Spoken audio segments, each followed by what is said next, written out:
Bom dia. Bom dia. O café estava fraco, o pessoal está com... Bom dia. Bom dia. Aí. O primeiro JS Experience. Legal pra caramba ver todo mundo aqui. Muitos eu conheço já de longa data, outros eu estou vendo aqui pela primeira vez. Mas o que é o legal de qualquer comunidade é essa renovação, e a gente tem os mais velhos ensinando os mais novos, e os mais novos reconstruindo tudo que foi feito até hoje. E JavaScript é uma tecnologia que ela tem passado por reconstruções frequentes. A gente, desde o início, a gente tem visto isso acontecer, desde a criação da própria tecnologia, quando em um ano ela mudou de nome 3 vezes, até chegar no JavaScript.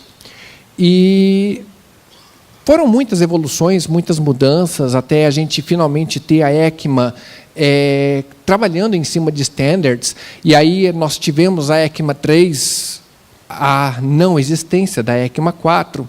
E aí um tempo enorme até finalmente chegarmos na ECMA 5 e o boom do JavaScript, o Node trabalhando com infraestrutura e esse monte de tecnologias que surgiram junto com o JavaScript de infraestrutura, de back-end, o V8.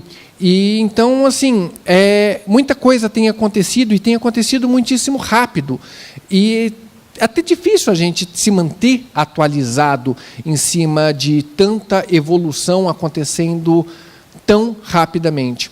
E a ideia do evento é justamente essa, não apenas inspirar, mas compartilhar essas experiências, isso que nós temos feito, e o que tantas pessoas que têm construído essa história do JavaScript, o que essas pessoas têm feito e o que vocês têm feito. Eu tenho certeza que cada um de vocês, trabalhando com JavaScript, seja no back-end, seja como infraestrutura, seja no front-end, tem tido diversas experiências, e essas experiências elas são compartilháveis. E quando compartilhamos essas experiências, nós, como comunidade, ficamos mais fortes.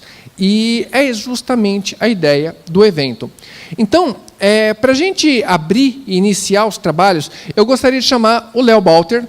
Ele vai estar falando sobre consistência, que é uma coisa muito, muito importante isso. Léo, por favor. Gente, Valeu. é uma coisa fundamental. Tenho certeza que muitos aqui já tiveram muitíssimos problemas de compatibilidade e que o jQuery ele foi fundamental para essa questão de consistência. E hoje a gente pensa em JavaScript de uma forma diferente, e a parte de consistência ela acaba sendo fundamental, né, Léo? Com certeza. Léo, fique à vontade, o palco é seu. Obrigado. Valeu, obrigado. Olá, gente, tudo bem? Bem, eu sou o Léo, como vocês podem esperar. Opa, show. Estou muito agradecido de estar aqui. Obrigado, Neto, que tem a sabedoria maior do que os seus cabelos. Como eu já disse, sou o Léo. Eu sou desenvolvedor na Boku. Eu também faço parte da JS Foundation, que vocês provavelmente também já conheceram como jQuery Foundation. Fui lead developer do QUnit e faço parte do time de standards da JS Foundation, que isso me traz até o TC39, onde atualmente sou lead maintainer do Teste 262, delegado do TC39 e atualmente, nesse período de 2 meses, sou o chair do TC39. Para quem não conhece, o TC39 é o Comitê Técnico número 39 do ECMA, que discute o design da linguagem do JavaScript, onde o Brendan Eich está lá, desde que ele criou o JavaScript, ele quis transformar isso num padrão internacional, e até hoje ele trabalha lá junto com um grupo grande. Não foram 38 tentativas antes do TC39. O TC39 foi a primeira tentativa grupo, o ECMA trabalha com outros padrões, então o JavaScript não falhou 38 vezes antes, não. Vocês podem me encontrar, Twitter, GitHub, até na PSN para jogar comigo, Léo Balter. E, é claro, a gente vai falar da linguagem. Alguém tem uma ideia da linguagem que a gente vai falar aqui? JavaScript.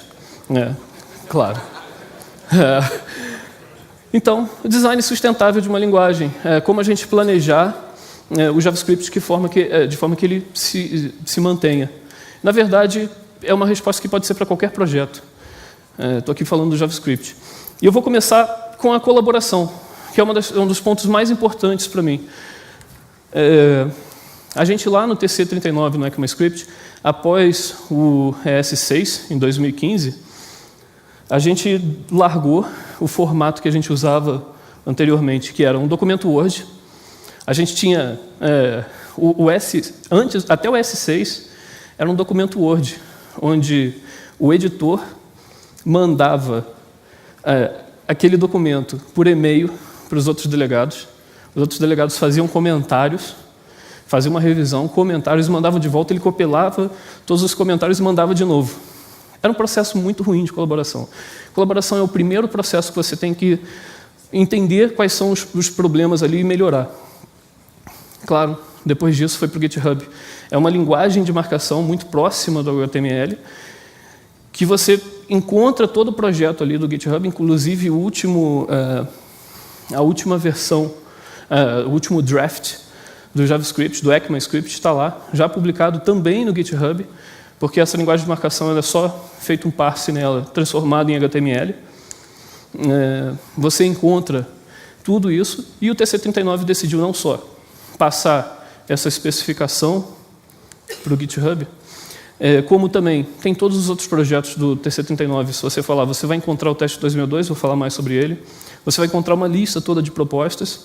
Você vai encontrar a lista de agenda, o que o TC39 vai discutir nas reuniões. Você vai encontrar nesse projeto específico, que não é exatamente no TC39, a gente tem até um mirror lá, mas você vai encontrar todas as notas do que foi falado na reunião. Isso tudo permite que você traga uma colaboração, permite que você tenha uma interação maior com as pessoas, você tenha uma interação maior com a comunidade, que são vocês que estão aqui, e que a gente consiga uma troca de conhecimento com experiências diferentes. Isso enriquece muito. Você consegue, com essa troca de experiência, você consegue identificar coisas que você antes não via. Essas imagens, elas são feitas pela inteligência artificial, se eu não me engano, do Google, para identificar que o cara não é um robozinho. E, na verdade, eles usam isso, inclusive, para fazer essa identificação de humano, e eles conseguirem melhorar a própria inteligência artificial deles. Tem coisas pequenas que você pode simplesmente vir lá na especificação, corrigir um typo. E isso está vindo da comunidade. Isso foi por exemplo, isso é um pull request feito por uma pessoa da comunidade, que não é de nenhum membro do TC39, que foi lá e corrigiu um typo. Ou tem também esse cara, é um cara lá da Alemanha, que ele traz coisas assim, reviews enormes. Também você pode trazer do typo até coisas enormes. Esse é um cara que não trabalha em corporação nenhuma, ele é um estudante. E ele faz assim, ele revisa a especificação, ele conserta muita coisa lá dentro. Isso traz uma colaboração muito grande. E é difícil, existe um medo. A minha primeira participação no TC39, eu achava que ia chegar lá e falar assim, eu vou falar alguma besteira, alguém vai me massacrar por isso. Eu estava morrendo de medo. Eu estava nessa situação assim. Isso aqui era a cena que passava na minha cabeça. Minha primeira vez que eu fui no TC39, numa reunião do TC39. Eu vou falar alguma besteira, vão tacar uma chave inglesa na minha cara. Não jogaram. Existe muito problema que a gente hoje tem que superar, que é o FUD, que é o medo de algo incerto. Tá? É a dúvida que pode acontecer algo, mas, gente, não há. O TC39, que é essa colaboração, assim como outros projetos também. Existe muita dificuldade também com a síndrome do impostor. Muita gente achar que não teria capacidade. O próprio TC39, a gente tem nossas dificuldades. Eu sou um desenvolvedor normal. Eu tenho síndrome do impostor, como a maioria dos desenvolvedores. E vou falar para vocês, é só realmente um fenômeno que acontece na nossa área, da gente achar que não vai dar certo, mas vai dar sim. A gente quer o apoio. Não importa, porque a gente tem coisas que a gente resolve nisso. E tem também uma parte da colaboração que é muito importante. Depois do S6, o S 2015, a gente trouxe nas reuniões um problema. Vamos trazer o código de conduta. E foi criado um código de conduta no TC39 que foi feito pela comunidade. Foi aplicado a todo... esse código de conduta está sendo aprovado, é um processo grande. Houve resistência demais no início. Eu fiz uma adaptação do código de conduta que existia na JS Foundation e ele agora está sendo aprovado e está sendo aplicado a todo o ECMA. Não só o TC39, mas os outros comitês técnicos que fazem outras especificações. O C# é feito lá, o Dart está lá, o TypeScript está lá. Tem também padrões internacionais de porta USB no ECMA. E tudo isso está sendo feito. E a gente já tem resultado. Com esse trabalho que a gente está trazendo, não só de trazer um código de conduta, mas fazer um trabalho ativo para você aumentar a colaboração, as pessoas que podem colaborar com o seu projeto, a gente tem alguns resultados assim, só esse ano. A própria JS Foundation conseguiu trazer a Meg Pint do Moment.js, que ela finalmente está trazendo uma API nova para consertar o Date. Quem usa JavaScript e já usou Date sabe o quanto é difícil. Muita gente acabou recorrendo a outras bibliotecas como o Moment.js. E é um dos resultados. A gente finalmente está trabalhando numa API nova para consertar isso aí. A gente finalmente trouxe o Node.js para participar do TC39. A partir daquele momento que a gente está fazendo um esforço de colaboração ativa de todos.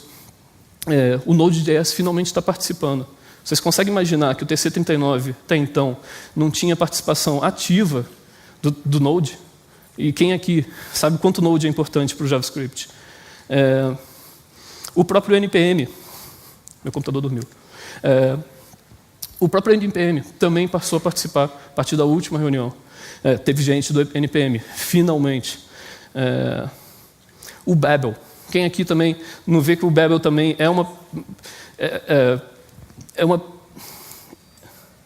um grupo muito importante para o próprio JavaScript, para o JavaScript em si, porque a gente consegue coletar informação, fazer uma troca de experiência muito grande.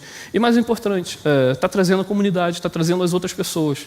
Não é só aquele grupo pequeno. O TC39 está deixando cada vez mais de ser aquele grupo pequeno e está passando a ser um grupo da internet, que a gente tem resposta imediata de todo mundo.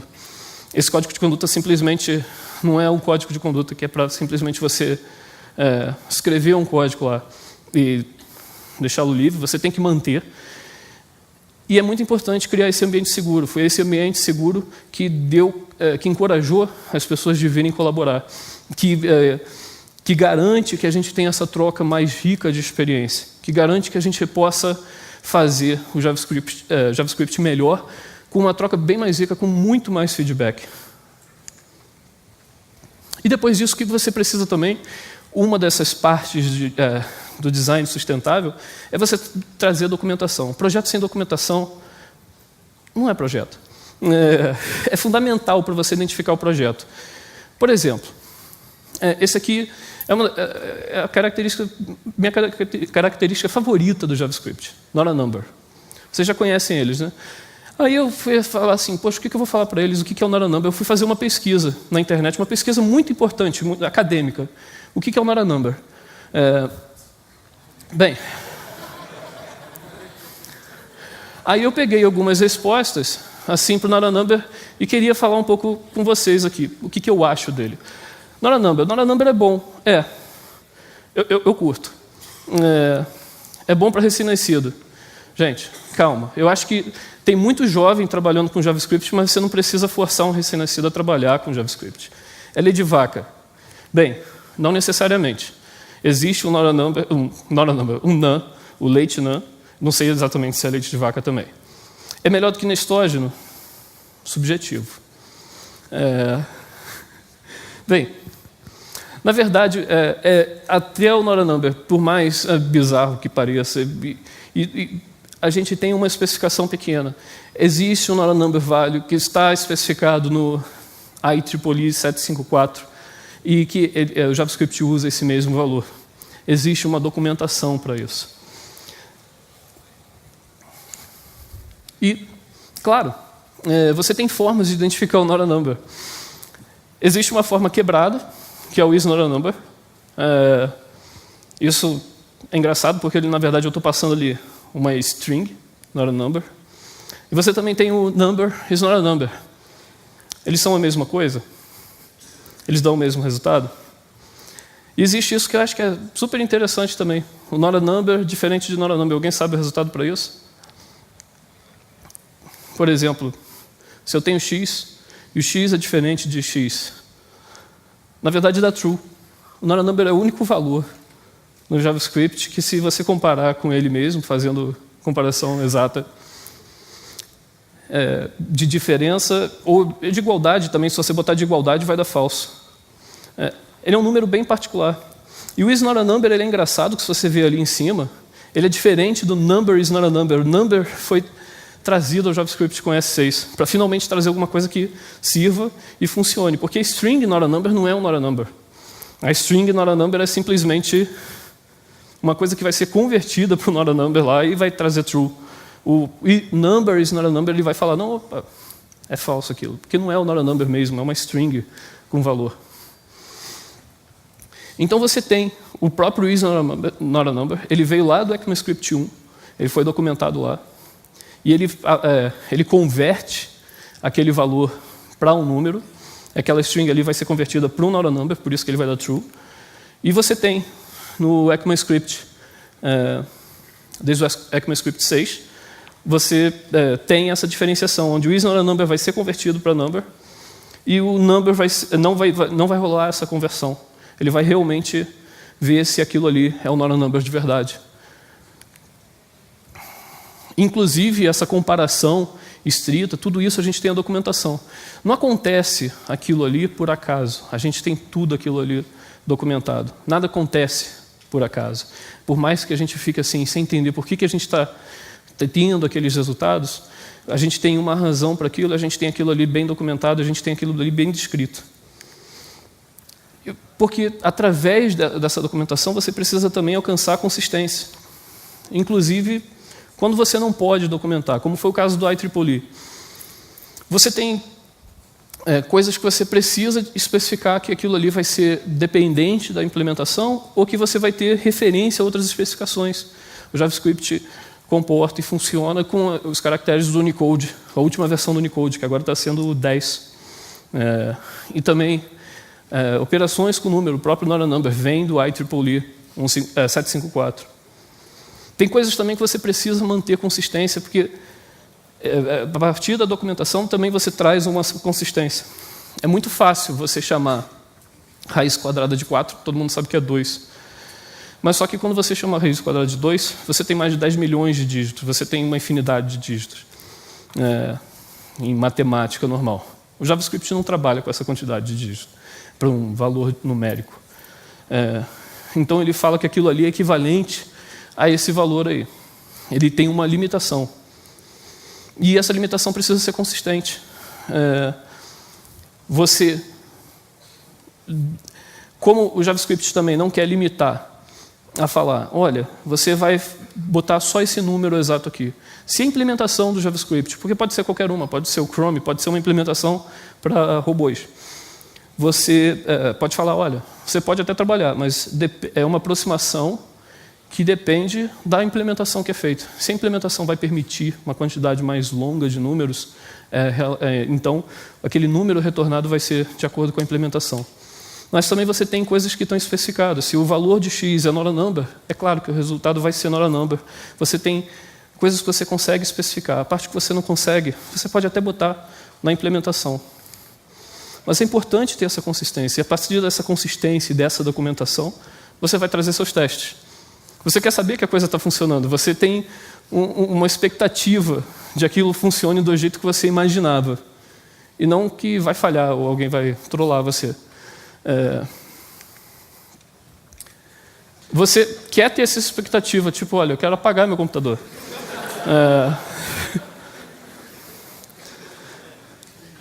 O JavaScript ele também traz o teste 262. É um projeto antigo, que ele foi revivido no final de 2014, 2015.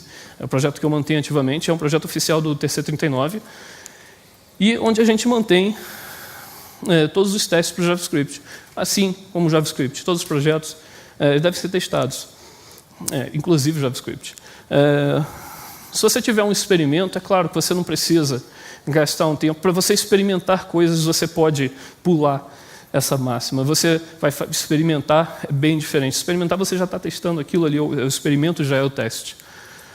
Agora, a expectativa dos usuários não deve ser quebrada. Tudo isso que eu falei sobre esse comportamento, eu espero que cada um, quando vá usar o browser de vocês, quando vá desenvolver JavaScript, vocês tenham esse mesmo tipo de comportamento funcionando para vocês. Quebrar o JavaScript é quebrar o web. É verdade. E a gente tem que garantir que aquilo ali vai funcionar de uma forma consistente a partir daquela documentação. A gente chama isso de web reality, realidade da web. Porque isso também traz coisas para a gente que, como foi o caso do Is Not a Number, ele funciona daquele jeito. E tem na web pessoas que se apoiam nesse comportamento quebrado do Is Not a Number antigo, que se a gente simplesmente consertar hoje, aparece amanhã milhões, numa escala de milhões de sites que de repente vão quebrar, ou que tem uma biblioteca, ou tem uma implementação, e você não pode exigir das pessoas que falam, olha, todo mundo deve consertar agora, as pessoas não vão. Você imagina aquele site que vocês fizeram 5 anos atrás, 10 anos atrás, vocês nunca vão voltar lá para consertar eles. No teste 262 a gente tem mais de 40 mil testes. O teste 262 é denso. Quem já ouviu aqui falar do Kangax Table, que você tem aquela tabela de compatibilidade, ali são testes superficiais. São testes pequenininhos, só para ver uma feature. A gente testa cada detalhezinho que a gente pode testar. Todos os testes estão escritos em JavaScript. A gente tem testes para API do JavaScript. A gente tem testes para sintaxe. Desculpa, eu misturei inglês com português aqui. Tem teste para especificação da API de internacionalização do JavaScript, que também existe, que é o ECMA 402. Tem testes para especificação do JSON também. Todos eles são especificados. Você tem testes assim super detalhados. Aqui é um exemplo, aqui um diretório do JavaScript que eu estou testando um método. E eu tenho vários testezinhos. Eu testo nesse método a propriedade length, eu testo a propriedade name. Eu testo, por exemplo, os retornos, formas que esse método vai me retornar not a number, de acordo com a especificação. Todos os testes são em JavaScript. Não usa nenhum framework específico, porque, afinal, como é que você pode... A gente usa uma API mínima no teste 262, porque se você usar um framework específico, como é que você vai garantir que o JavaScript está funcionando bem e aquele próprio framework também está me dando o resultado certo? Da mesma forma que a gente também não favorece nenhum tipo de implementação. Novas ideias também podem ser testadas. Isso é muito interessante, que o teste 262 também ele é todo feito a partir da documentação. E isso é uma das coisas muito importantes quando você vai escrever teste. Porque muita gente fala, eu não sei testar. Muitas das vezes porque você ainda não documentou o que você precisa testar. Você primeiro precisa escrever no papel, falar, eu quero isso. E isso vai funcionar dessa forma. Os testes, eles normalmente vêm antes da documentação e eles vêm após a documentação, porque você precisa saber o que você vai fazer. Então, você finalmente consegue testar aquilo. Você testa antes daquilo ser implementado, porque você vai criar a sua implementação em cima daquilo. E ele pode ser feito também antes da documentação final, porque a partir do teste você pode encontrar problemas. Você tem o próprio rascunho do JavaScript, que você pode encontrar detalhes com o teste que você pode acabar consertando a própria documentação. Porque o teste também é uma prova, que não só a sua implementação funciona, que a sua documentação funciona. Um mês atrás eu achei um erro na especificação que causava um erro de segmentação, dava um crash no Firefox. 3 linhas de código, você quebrava o Firefox inteiro, ficava uma loucura. E aquilo ali, você volta a rediscutir, não só a implementação, como você volta a rediscutir se a documentação também está conforme esperado. Os testes são, como eu falei, os testes são usados para corrigir a documentação. O processo do JavaScript ele é feito a partir de estágio. São 4 estágios. Quando ele tem o estágio final, é o 4, é que ele vai entrar, fazer parte do ECMAScript, uma proposta do JavaScript. Quando está no estágio 3, é um estágio onde você espera escrever o teste 262 e você quer fazer, a partir disso aí você escreve esses testes, e a partir daí você espera ter implementações antes de você colocar na especificação. Isso tudo veio depois do ES6. Bem, você tem várias propostas que estão em estágio 3 hoje em dia, estão no teste 262. Você tem proposta de interação assíncrona. Quem conhece generators no S6, quem conhece funções assíncronas do S8, não é S7, gente. Por favor, parem de chamar async functions de S6 ou S7. S8 está sendo lançado semana que vem. E, se não for semana que vem, em julho. Mas funções assíncronas são S8, S 2017. Então você está tendo agora generators assíncronos. É bem interessante. Você tem teste hoje em dia lá para Object REST Spread. Obrigado. Maravilha. Terceira rede, hein?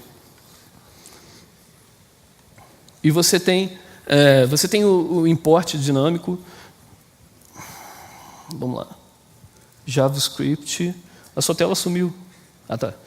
JavaScript é 10. Não é essa a senha. Você tem uma nova especificação para o método global, que é global. Que se você usar no Node, você tem a referência ao próprio global do Node. Mas se você usar agora também no browser, você vai ter a referência direto para o Windows. Você tem várias novas features que estão em expressões regulares, provavelmente vai fazer parte do S 2018. Não. Deixa eu tentar o meu de novo.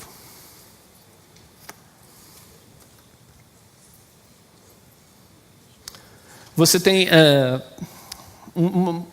tem uma reforma do toString em funções, que agora trabalha de forma mais consistente. Eu duvido que vai funcionar isso aqui, mas tudo bem. O teste 262 ele é usado por várias implementações. Você tem o V8 do Chrome, o SpiderMonkey do Firefox, você tem o JavaScript Core do Safari, o Chakra Core, o Babel. O Babel está usando o teste 262 finalmente. Tem outras implementações acadêmicas também, tem universidades que fazem implementações para ver se aquela documentação funciona. É um trabalho assim bem louco de acadêmico.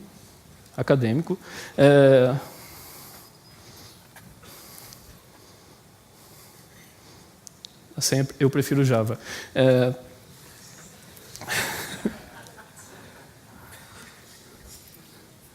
Vamos ver, está conectando. E você tem todas essas implementações, elas usam esse mesmo projeto. Isso é bom que traz uma garantia para vocês de que aquele projeto vai funcionar de forma consistente, igual para todo mundo. Afinal, você não quer trabalhar num projeto...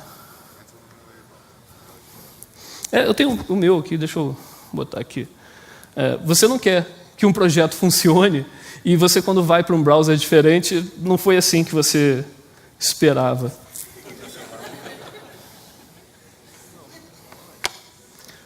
Vamos lá, deixa eu desligar o Wi-Fi. Esse cara vai cair várias vezes aqui, está que nem a internet. Vem. Vou dar um reload aqui. Eu estou no USB aqui, deve funcionar, tem que funcionar, não é possível. Se fosse o Windows, funcionava. E depois que você tem os testes também, você tem que trabalhar numa cultura de feedback. Você tem que trabalhar com que o maior retorno de vocês seja o feedback. Isso é uma das coisas mais importantes e foi a maior fonte do meu aprendizado com projetos open source.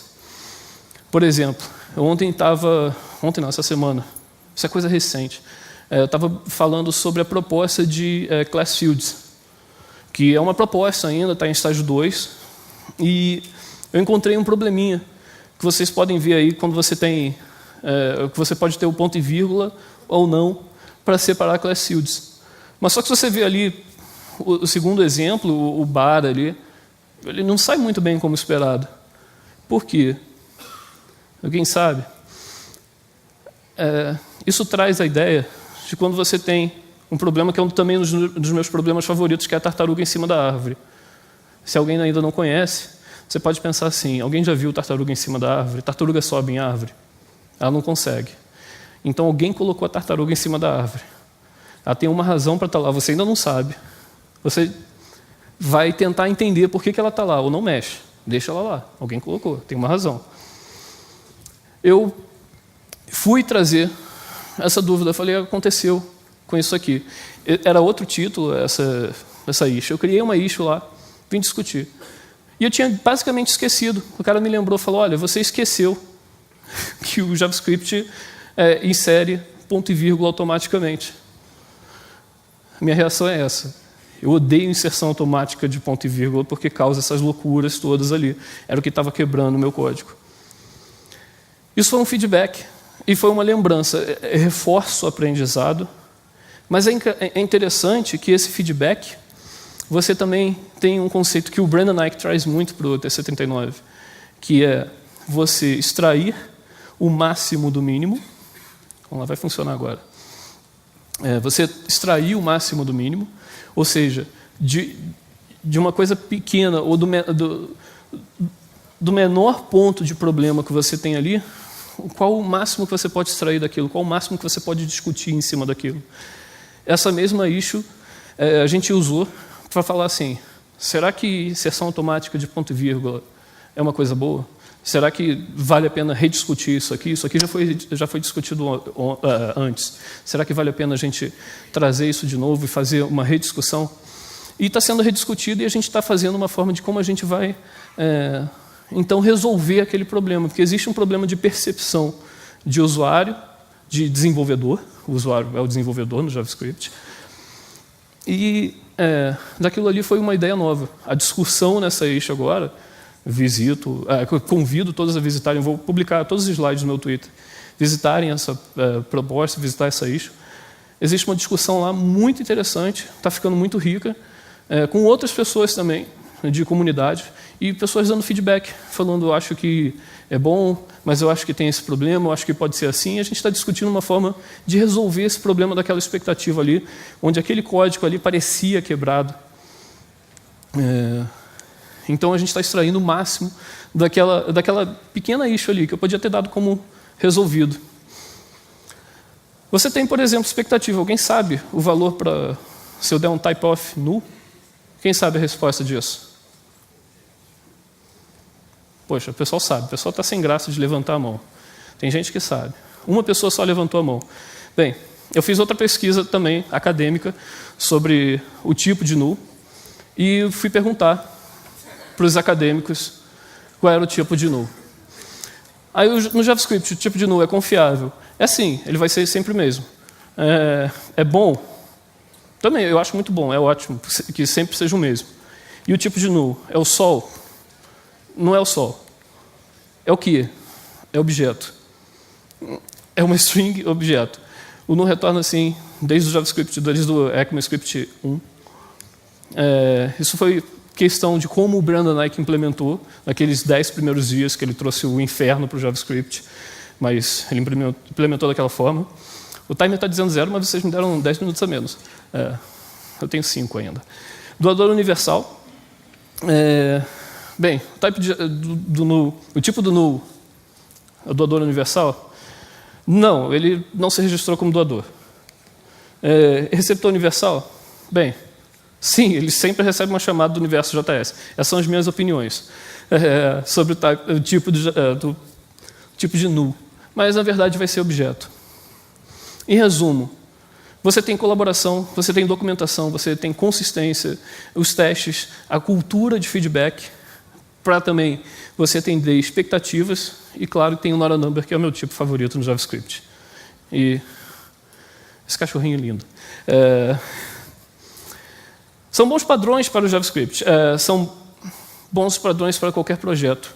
Isso, eu estou falando aqui do JavaScript, que é provavelmente a linguagem que a maioria de vocês aqui, espero que estejam trabalhando, ou pelo menos tenham algum tipo de contato. Independente se a função de vocês é de designers, de desenvolvedores, de pessoas que trabalham com produto, eu acho que todos vocês estão desenvolvendo a web, independente do tipo de função.